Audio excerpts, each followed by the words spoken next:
السلام عليكم ورحمة الله وبركاته. ازيكم يا جماعة؟ معاكم احمد. النهاردة هنتكلم عن البلازما. What is plasma؟ ايه هي البلازما؟ في بداية الامر قبل ما نتكلم عن البلازما لازم نعرف الكون بتاعنا. الكون بتاعنا ده مش كل حاجة احنا بنشوفها، لا، في حاجات احنا ما بنشوفهاش وهي جوه الكون بتاعنا. الكون بتاعنا ده بينقسم لثلاث اجزاء. اول جزء هو الدارك انرجي او الطاقة المظلمة، ده بيمثل حوالي من 69 ل 70% من الكون، وده اللي مسؤول عن الاكسبانشن بتاع اليونيفرس، لان اليونيفرس بتاعنا هو زي الكوره ولكن بيكسباند، بيكبر. تاني حاجة هي الدارك ماتر، والدارك ماتر دي اللي بتأثر على حركة المجرات وكمان بتأثر على حركة الضوء، بتعمل انحناء للضوء، ودي بتمثل حوالي من 27 ل 29%. يبقى لنا من 1 ل 3% تقريبا ده النورمال ماتر، ده كل حاجة احنا بنشوفها بعينينا. يعني كل اللي احنا بنشوفه بعينينا ده من صور مجرات وصور نجوم وكواكب وكل الأقمار اللي في الدنيا دي كلها هي تمثل من 1 ل 3% بالكتير قوي قوي قوي على أقصى تقدير. طيب، 1 ل 3% دول بيتكونوا من 1% منهم هو عبارة عن السوليد والليكويد والجاز، يعني هم في حالة سوليد ستيت أو ليكويد ستيت أو جاز ستيت. و99% من كل حاجة احنا بنشوفها بعينينا هي بتتكون من البلازما. والبلازما دي مش البلازما بتاعت الدم اللي بيدرسها الأطباء، لا، البلازما دي هي الحالة الرابعة من المادة. في اعدادي كنا درسنا ان الفيلسوف اليوناني ارسطوطل قال ان اليونيفرس بتاعنا ده بيتكون من 4 روتس، اللي هم كانوا الإيرث، الووتر، الجاز اند فاير. لو جينا نقارن ده بالمودرن ترمينولوجي بتاعتنا دلوقتي فهنلاقي ان الإيرث اللي هو يقصدها دي هي السوليد ستيت ماتر، وان الووتر اللي هو يقصدها دي هي الليكويد ستيت، وان الاير هو الجاز. طب الفاير دي هتكون ايه؟ الفاير دي هتكون هي البلازما. ده يعلمنا حاجة مهمة جدا، ان اي نظرية تطلع جايز ان هي يكون فيها بعض الاخطاء، ولكن ده مش معناه ان النظرية كلها غلط، لا، احنا ممكن نستفيد بالجزء الصح منها، والجزء اللي فيه اخطاء هو اللي احنا ممكن نعدله بعد كده ونضيف له بقى، مثلا نشوف ان في جزء ناقص نعمل له كوريكشن ترم وما الى ذلك. ما نتريقش عليه زي مدرسين كتير جدا اعرفهم ودرسوا لي وانا صغير كان يتريقوا عليه، يقول لك ده بيقول ايه، ده مش فاهم حاجه، يعني لو جبت له حته نحاس هي حته حديد، ويقعدوا يتكلموا.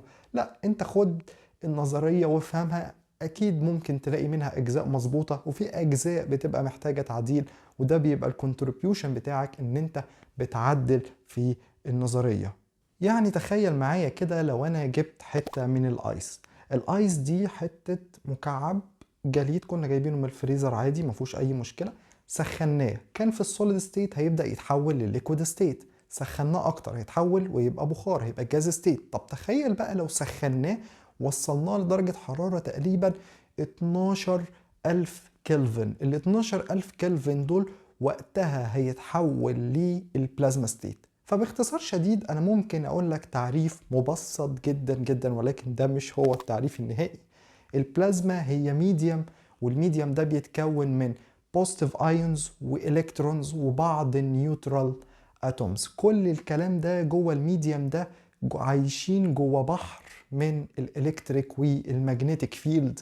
جوه الميديم ده الدومينيتد فيلد اللي موجود هو الكتريك فيلد ومagnetic فيلد. في حياة الأمر برضو لازم تبقى عارف حاجة، إن البلازما دايما بتبقى موجودة جوه فاكيوم. يعني إيه؟ يعني البلازما اللي احنا بنشوفها بعينينا زي الشمس زي بعض النجوم هي تقريبا عايشة في الفاكيوم ستيت. ليه؟ السبب في ده ان لو هي اتوجدت في مكان مش فاكيوم فالمكان ده هيبدأ يحصل انتراكت معاها. زي الفيديو اللي ظهر معانا ده، ان عندي مثلا شعاع ليزر ضرب جزء من الكبر عندي، هيحول الكبر حتة صغيرة منه من السوليد ستيت للبلازما ستيت، فتلاقي البلازما هي اللي نورت.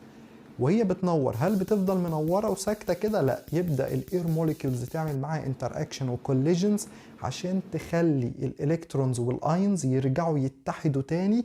ولو اتحدت الالكترونز والاين واتحدوا مع بعض هيرجع للحاله الثالثه من الماده اللي هي الجاز ستيت، اللي هي النيوترال جاز بتاعنا اللي ما بيعملش اي انتر اكشن باي فيلد غير عن طريق الكوليجن. يعني انا كاتوم نيوترال وانت كاتوم نيوترال مش هنحس ببعض ما دام ما حصلش ما بيننا اي كوليجن. وده برضو تفسير بيوضح لنا ازاي ان احنا في كوكب الارض عايشين مش شايفين البلازما قدامنا كتير، لكن البلازما موجودة، هي موجودة. طب في ايه؟ زي مثلا البرق اللي انت بتشوفه ده عبارة عن بلازما. الفلورسنت لامب، اللمبة النيون دي، عبارة عن النور اللي طالع ده نور جاي عن طريق البلازما. طيب بلاش، في تلفزيونات معمولة من بيكسلز صغيرة، البيكسلز دي مكونة من بلازما. حتى يقول لك بلازما تي في، تروح تشتري تلفزيون يقول لك مثلا ده بتقنية البلازما. في حاجات كتير فيها بلازما ولكن بنسب قليلة جدا جدا جدا. وده طبيعي، لان لو في مكان احنا عايشين فيه موجود فيه بلازما احنا مش هنعيش باختصار، لان البلازما غالبا بتبقى درجات حرارتها عالية جدا جدا، واحنا مش هنستحمل مثلا نعيش في اي بيئة درجة حرارتها بتعدي ل 12000 سيليزيوس مثلا. فعشان كده دايما البلازما بتوجد في الاماكن اللي فيها فراغ واحنا برضو مش عايشين فيها. الكلام ده اثبته العالم الهندي صاها، وعمل ايكويشن سماها صاها ايكويشن، كانت بتعبر عن الريشيو ما بين حاجتين مهمين قوي، الايونايزد اتومز والنيوترال اتومز. ولقى ان الريشيو الايونايزد على النيوترال، تخيل طلعت بكام؟ طلعت ب 10 باور نيجاتيف 122، يعني 10 اس سالب 122. انت متخيل صغر الرقم ده عند ايه؟ ده عند درجة حرارة 27 اللي هي 300 كلفن. يعني عند ال 300 كلفن لقى ان استحالة تقريبا تلاقي ان بلازما هتتكون. يعني طبعا ممكن بالمودرن تكنولوجي ان احنا نكون بلازما عند درجات حرارة قليلة جدا زي دي، ولكن في الانفايرومنت اللي احنا فيها، في الاير انفايرومنت، صعب جدا جدا ان انت البلازما تتولد كده لوحدها من الفراغ من غير تأثير مننا احنا بقى. لا، احنا ممكن نعمل كونديشنز عشان نبين البلازما ديت. عمران قال في كتابه Principle of Plasma Physics، قال ان البلازما دي ممكن توجد في اي ميديم، ولكن لازم الميديم ده يبقى عليه enough charged particles. لازم يبقى عندي free charged particles في الميديم ده جدا. ليه؟ عشان تبقى الالكترومagnetic فورسز هي اللي دومينيتد، ما تبقاش الكوليجن فورسز هي اللي دومينيتد. طب الكلام ده احنا ممكن نترجمه ازاي؟ ده بقى اللي احنا هنوصل بيه للفاينل بتاعنا، البلازما بقى. عشان بقى اوصل للنهاية، البلازما بتاعتي دي هي عبارة عن ايه؟ اول حاجة نعرفها عن البلازما ان هي ايونايزد ميديوم، والايونايزد ميديوم ده بيتميز بحاجة اسمها كوازي نيوتراليتي. الكوازي نيوتراليتي دي معناها ان عدد الايونز تقريبا approximately equal عدد الالكترونز، يعني الاتنين تقريبا قد بعض. طبعا معاهم نيوترال موجود، نيوترال اتومز موجوده جوه الميديم ده، ولكن الدومينيتد فورسز اللي موجوده مش كوليجن فورسز، لا دي الكترومagnetic فورسز. عشان كده احنا بنسمي الانتر اكشن اللي بيحصل جوه البلازما بنسميه collective interaction او collective behavior. الكولكتيف بيهيفير ده جاي نتيجة ايه؟ اولا الكولكتيف بيهيفير هو يعني كأنه تأثير جماعي او احساس جماعي. يعني ايه؟ بص، الكولكتيف بيهيفير عكسها individual بيهيفير. لو انا عندي اتنين اتومز، الاتنين نيوترال، عمرهم ما يحسوا ببعض غير لما يخبطوا في بعض، صح؟ لكن لو انا عندي اتنين ايونز من غير ما يخبطوا في بعض هيبتدوا يأثروا على بعض بكولين فورس، ولو هما كمان بيتحركوا فهنلاقي ان في ماجنتيك فورس. فكده عندي لورنس فورس. لورنس فورس دي بتتكون من كولين فورس وماجنتيك فورس، يعني تأثير كهربي وتأثير مغناطيسي على الالكترونز اللي بتتحرك. يعني ايه برضه؟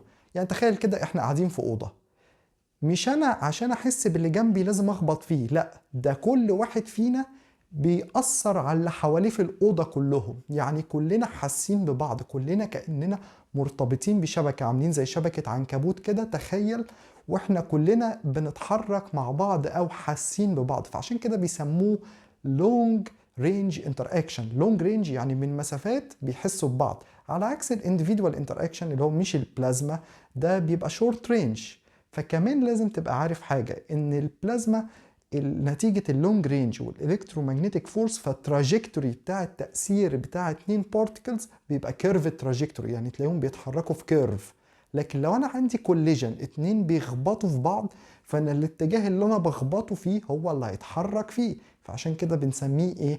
بنسميه ستريت لاين، كانه بيتحرك في خط مستقيم. يعني انا خبطته في الاتجاه ده هيتحرك في الاتجاه ده. ففي النهايه احنا كده هنبقى عرفنا يعني ايه بلازما. ولما تتذكر قدامك بلازما ما تنساش الكوازي نيوتراليتي ولا الكولكتيف بيهيفير اللي بيميزوها. وهتدعمني جدا لو عملت سبسكرايب للقناه، لايك لو الفيديو عجبك، وبس كده. السلام عليكم.